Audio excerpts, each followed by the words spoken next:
ॐ यज्ञेन यज्ञमयजन्त देवास्तानि धर्माणि प्रथमान्यासन् तेहनाकं महिमानः सचन्त यत्र पूर्वे साध्याः सन्ति देवाः। ॐ राजाधिराय प्रसह्य साहिने नमो वयं वैश्रवणाय कूर्महे समे कामान् कामकामाय मह्यं कामेश्वरो वैश्रवणो ददातु। कुबेराज वैश्रवणाय महाराजाय नमः।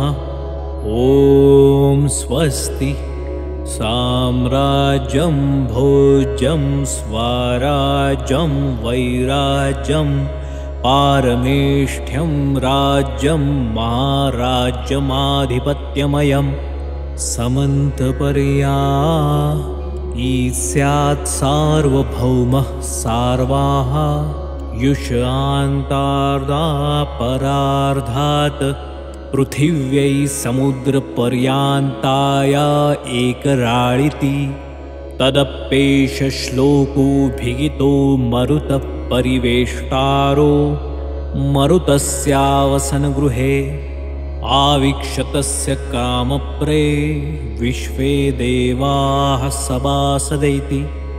ॐ एकदन्ताय विघ्नहे वक्रतुण्डाय धीमहि तन्नो दन्ती प्रचोदयात्। श्रीशुभं भवतु।